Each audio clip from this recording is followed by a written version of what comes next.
July 22nd. He took the girls into the woods and tied them up. He left them there so that they would feel some fear. I've never had anyone call me and tell me things like that before. He sounds worried. Yeah, I've done something foolish. He told me basically, he says, "You're really going to be mad at me. I've really messed up. I've done something very stupid." These two girls trusted a man in uniform. He's charming, he's charismatic, and they know nobody in this town, so they agree. Nancy Trotter and her friend, Pamela Sue Wells, are hitchhiking on the side of the road. After a few minutes, police officer Gerard John Schaefer stops to help them. He offers them a place to stay for the night, promising to take them to the beach the next day. The girls accept his offer. The next day, Schaefer takes them in his personal car to a secluded area, ties them to a tree, and threatens to kill them or sell them to a sex trafficking ring if they don't comply with his sexual advances. He is about to harm them when he receives an urgent call from his police station. He leaves, promising to return and finish what he started. That call ended up saved the lives of the two girls. Who is Gerard John Schaefer, the man who would later become the Butcher of Blind Creek? The life of Gerard John Schaefer. Gerard John Schaefer was born on March 25, 1946, in Neenah, Wisconsin, and spent his early years in Atlanta, Georgia, before his family moved to Fort Lauderdale, Florida during his teenage years. His father, Gerard John Schaefer Sr., worked as a traveling salesman for Kimberly-Clark, which required frequent absences from the family home. Schaefer's childhood was marked by instability due to these frequent relocations and his father's alcoholism. Gerard Sr. was often verbally abusive towards his wife, Doris Marie Schaefer, and their children, and he showed a clear preference for his daughter, Sarah, over his sons. This favoritism and abuse contributed to a strained relationship between Schaefer and his father, fostering feelings of resentment and inadequacy in young Gerard. Conversely, Schaefer shared a close bond with his mother, who was extremely protective of her children. From a young age, Gerard exhibited troubling behaviors, including a fascination with violence and control. His early signs of mental trouble included spying on women and engaging in acts of cruelty towards animals. As he grew older, these behaviors escalated to more disturbing activities such as sadomasochism and autoerotic asphyxiation, where he would tie himself to trees to achieve sexual gratification. Despite these disturbing tendencies, Gerard managed to maintain an outward appearance of normalcy. With an IQ score of 130, which is considered as above average and gifted, he was considered a promising student, participating in his high school football team and excelling in golf. Schaefer graduated from St. Thomas Aquinas High School in 1964 and briefly worked as a fishing guide in the Everglades before enrolling at Broward Community College. Initially, Gerard pursued a degree in social studies, but later switched to teaching, earning average grades. He continued his education at the Florida Atlantic University, FAU, aiming for a bachelor's degree in education. During his time at FAU, Schaefer married Martha Louise Fogg in 1968, but their relationship quickly deteriorated due to his incessant demands for sex and excessive hunting activities. They divorced in 1970, with Fogg citing Schaefer's extreme cruelty as the reason. Schaefer briefly worked as a teacher, but was dismissed for attempting to impose his moral and political views on students. He then worked as a security guard before joining the Wilton Manors Police Department in Florida in 1971, where his behavior continued to be erratic and disturbing. How Gerard became the Butcher of Blind Creek. Gerard's trajectory from a troubled individual to a notorious serial killer is marked by a series of incidents that culminated in brutal crimes against young women. Schaefer's initial documented crime occurred on July 21, 1972. While on patrol as a deputy sheriff in Martin County, Florida, Schaefer encountered two teenage hitchhikers, Nancy Trotter and Pamela Sue Wells. Pretending that he wanted to help them, Schaefer offered the girls a ride. ostensibly to keep them safe from the dangers of hitchhiking. He proposed to them to drop them at their motel and to take the two girls to the beach the next day, which was their goal. Schaefer took Nancy and Pamela to a remote wooded area where his demeanor changed drastically. He tied them to trees and threatened to kill them or sell them into a sex trafficking ring if they did not comply with his sexual demands. Then, as if the girls' prayers had been answered, Gerard received an emergency call from his police station. This unexpected interruption forced him to leave the girls tied up, promising to return and finish what he had started.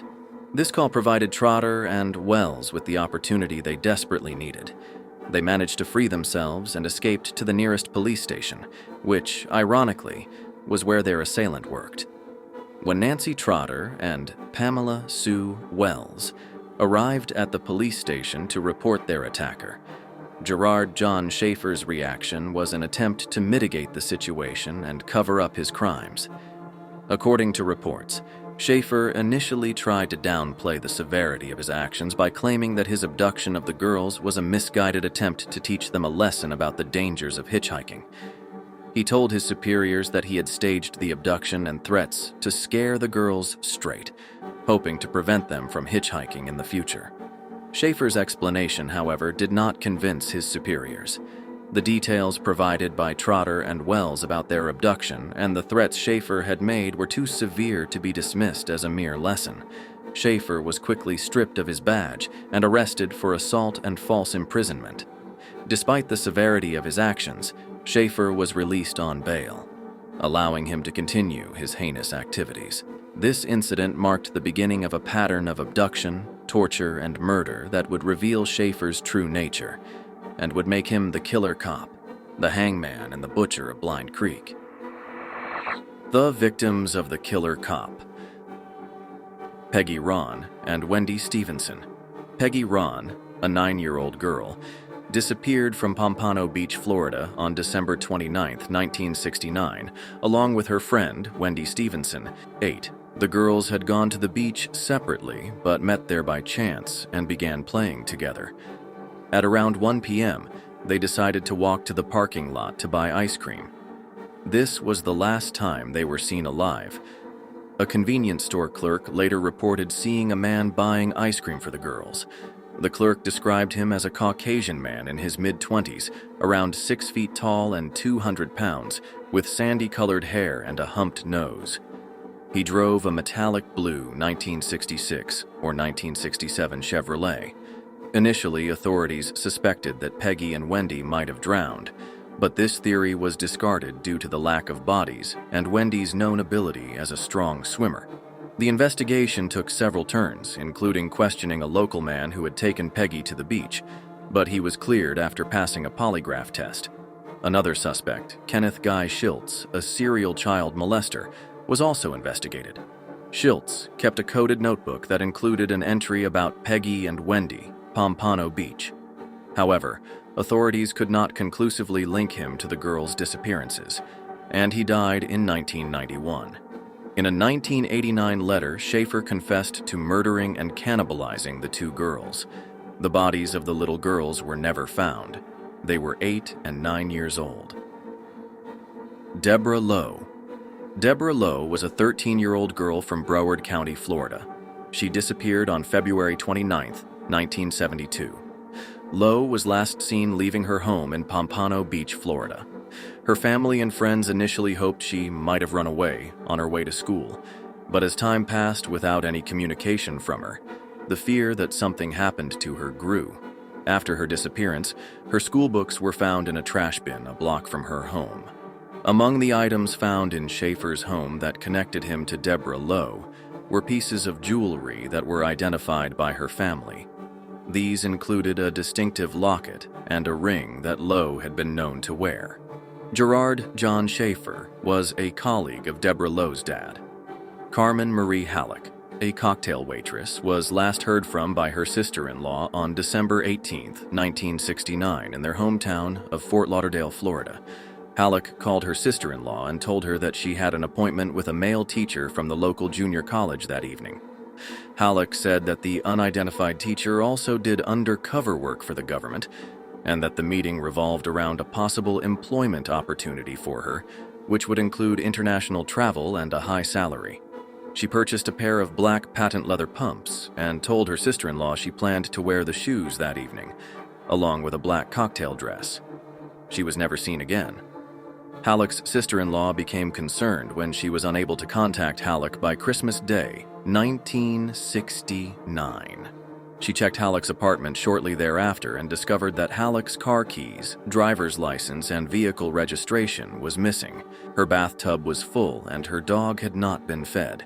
Her sister-in-law could not locate the high heels or the black dress Halleck intended to wear to her meeting with the unidentified teacher in the apartment.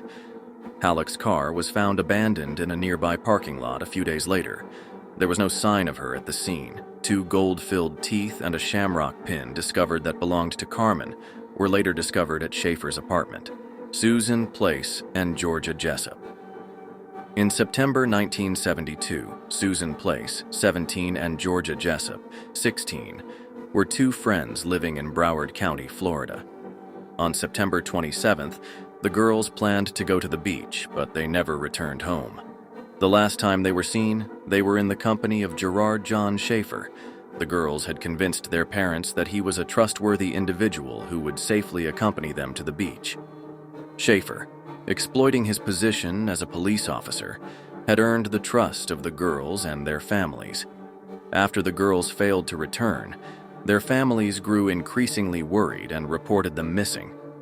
Months passed with no sign of Susan and Georgia. Their disappearance remained a mystery until a grim discovery was made in April 1973.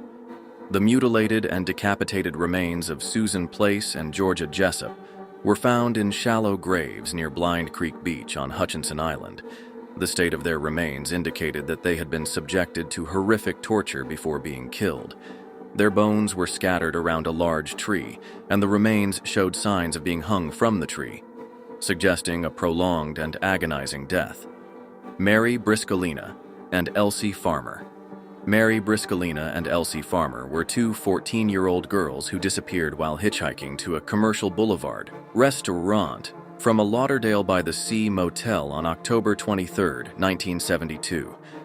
Their bodies were later recovered, and jewelry belonging to one of the girls was found in Schaefer's home. Barbara Ann Wilcox and Colette Goodenough, both 19 years old, who disappeared while hitchhiking to Florida in 1973. Their remains were found near the C-24 Canal in western Port St. Lucie in 1977. The remains were scattered around a large tree, showing signs that one or both girls had been hung from the tree. This event took place at the time he remained free prior to beginning his sentence for the abduction of Nancy Trotter and Pamela Sue Wells. This scene bore similarities to the murder of Susan Place and Georgia Jessup. Lee Hainline Bonadies. Lee Hainline Bonadies lived next door to Schaefer when they were teenagers. She disappeared in 1969 after leaving a note for her husband stating she was making a trip to Miami. Her skull, which had multiple bullet holes, was found at a construction site in Palm Beach County in April 1978 and was identified a month later. A locket belonging to her was found at Gerard Schaefer's house. The investigation. The beginning of the investigation occurred in April 1973, when the mutilated and decapitated remains of Susan Place, 17, and Georgia Jessup, 16, were discovered in shallow graves near Blind Creek Beach. The state of their remains indicated severe torture before death, and their disappearance was directly linked to Schaefer, who had been seen with them before they vanished. This discovery prompted a deeper investigation into Schaefer's activities, leading authorities to search his home. During the search of Schaefer's residence, investigators found a trove of incriminating evidence, including personal items such as jewelry, diaries, and identification documents belonging to multiple missing women. Among the items were possessions of Lee Hainline Bonadies, who had disappeared in 1969, Barbara Ann Wilcox, and Colette Goodenough, whose remains were found near the C-24 Canal in 1977. They also found the gold teeth of Carmen Marie Halleck and other personal effects like handbags and clothing from various victims. Additionally, there were detailed sadistic writings and fictional stories authored by Schaefer that graphically described the torture, rape, and murder of women, mirroring the real-life crimes he committed. The house also contained numerous photographs of young women, some of whom were later identified as missing persons, as well as images of crime scenes and locations where victims were held or killed. These discoveries suggested that Schaefer was involved in numerous unsolved cases, potentially linking him to the deaths of up to 34 young women, even though most of them were never found. Schaefer's modus operandi involved using his position as a law enforcement officer to gain the trust of his victims, often young women hitchhiking alone. He would then abduct them, take them to remote locations, and subject them to torture, rape, and mutilation before killing them. Following the discovery, Schaefer was formally charged with the murders of Susan Place and Georgia Jessup. These charges were based on the overwhelming evidence linking him to their deaths, including the physical remains and the items found in his home. Schaefer was held without bail, pending trial, given the severity of the charges and the clear risk he posed to the community. Psychological profile. Gerard John Schaefer was diagnosed with multiple personality disorders, including antisocial personality disorder and sadistic personality disorder. These disorders manifested in his compulsive need to exert power and control over his victims through extreme violence and sexual sadism. His writings and drawings in the book Killer Fiction, which he later co-authored with Sandra London, his ex-girlfriend, portray his depraved fantasies and real-life crimes. The book includes graphic descriptions of torture, murder, and necrophilia, blurring the lines between Schaefer's fictional and actual atrocities. Trial and sentence. Schaefer's trial began in 1973. During the trial, prosecutors presented the extensive evidence gathered from Schaefer's home, including the personal items of the victims and his detailed, sadistic writings. Witnesses, including the parents of Susan Place and Georgia Jessup, provided testimonies about their last interactions with Schaefer, who had deceptively presented himself as a trustworthy figure. Schaefer's defense attempted to argue that the evidence was circumstantial and that he had been framed by overzealous prosecutors. However, the overwhelming nature of the evidence led to his conviction. In October 1973, Schaefer was found guilty of the first-degree murders of Susan Place and Georgia Jessup and was sentenced to 2 life terms in prison without the possibility of parole. The after. Even after his conviction, Gerard John Schaefer continued to assert his innocence, claiming he was the victim of a conspiracy orchestrated by overzealous prosecutors and his own defense attorney, who later married his ex-wife. From his prison cell, Schaefer filed numerous frivolous lawsuits, targeting a variety of individuals including authors, law enforcement officials, and even true crime writers. Among those he sued was true crime author Patrick Kendrick, whom Schaefer accused of defamation for describing him in unflattering terms. Schaefer's lawsuits extended to authors Colin Wilson, Michael Newton, and former FBI agent Robert Ressler, all of whom had described Schaefer as a serial killer in their writings. Most of these lawsuits were dismissed as baseless, but they served to keep Schaefer's name in the public eye. He wrote letters to Sandra London, his girlfriend at the time, who later compiled and published his writings in the book Killer Fiction. In these correspondences, Schaefer elaborated on his fantasies and detailed the horrific acts he had committed. His letters often contained explicit and graphic descriptions. Moreover, Schaefer's interactions with other infamous inmates added to his notoriety. While in prison, he mingled with the likes of Ted Bundy and Otis Toole, even claiming that Bundy sought his advice. Authorities suspected Schaefer was responsible for many more murders than those for which he was convicted. The items found in his home linked him to at least 9 missing women, and investigators believed he could have been involved in the deaths of up to 34 women. The discovery of personal items from various missing women suggested that Schaefer's murderous activities spanned several years and involved numerous victims. The death of the butcher. Gerard John Schaefer met a violent end in prison on December 3, 1995. Schaefer was serving his sentence at the Florida State Prison in Starka when he was brutally murdered by fellow inmate Vincent Rivera. Rivera, already serving a life sentence for murder, attacked Schaefer with a makeshift weapon, inflicting multiple stab wounds. Schaefer was found on the floor of his cell block with 43 stab wounds and severe cuts to his head and neck. His right eye had been destroyed, and 6 of his ribs were fractured. The attack was particularly gruesome and suggested a deep-seated rage. The motive behind Rivera's attack was reportedly minor. A few days prior, Schaefer had taken 2 cups of hot water from the communal water fountain instead of 1, which greatly angered Rivera. This seemingly trivial dispute escalated to deadly violence, leading to Schaefer's brutal killing. Schaefer's murder in prison was met with a mixed reaction. Some saw it as a fitting end for a man who had inflicted so much pain and suffering on his victims and their families. The case was closed quickly, with Rivera's actions leading to no further significant legal repercussions for him, given his existing life sentence.